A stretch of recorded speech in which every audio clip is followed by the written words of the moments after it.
Everybody, Peter Zeihan here coming to you from Colorado. It's Monday, the 4th of September, and the news out of China is that Chairman Xi Jinping will not be attending the upcoming G20 summit in India. There's a lot going on in the world. I'm generally not a big fan of the G20, but considering the Chinese economic slowdown, trade wars, and all kinds of other things, it's a good time for leaders to actually be meeting face-to-face to do things. Some people are saying that this is Xi spurning the G20 in favor of things like BRICS, but remember that he didn't show up to the opening ceremony of the BRICS and the business forum, which is arguably the most important part of the BRICS forum as well.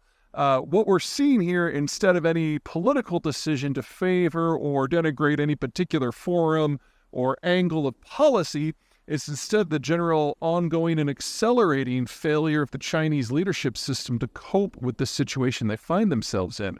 Over the course of the last 12, 13 years, Chairman Xi has basically progressively purged every part of the political system.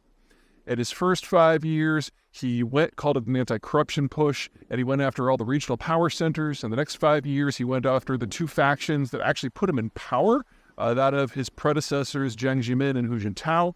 And the last couple of years, he's going against anyone who has basically had an opinion or shown any competence who might be a theoretical successor. And we're now at a point where there's no one left. So if something pops up that Xi thinks needs to be dealt with, he is now the only one who can deal with it. So he sent his premier, Li Qiang, who is got the personality and the competence of a block of wood, to sit in for him, where he'll basically just be reading policy papers and not actually engaging in any sort of meaningful negotiation on anything while Xi does whatever it is he feels he needs to do. And remember, he's still a person, so this might not be policy related. It could be personal. But Xi is now found himself in a very similar situation to that of Donald Trump and Barack Obama, that he just doesn't trust anyone to do anything. And so not a lot is going to get done that's going to get done competently. And even if he is the smartest person and the best manager on the planet, he can only be at one place at a time, doing one thing at a time. And as a result, Chinese policy at every other field, at best, stalls. Not a good sign. All right, that's it. Take care.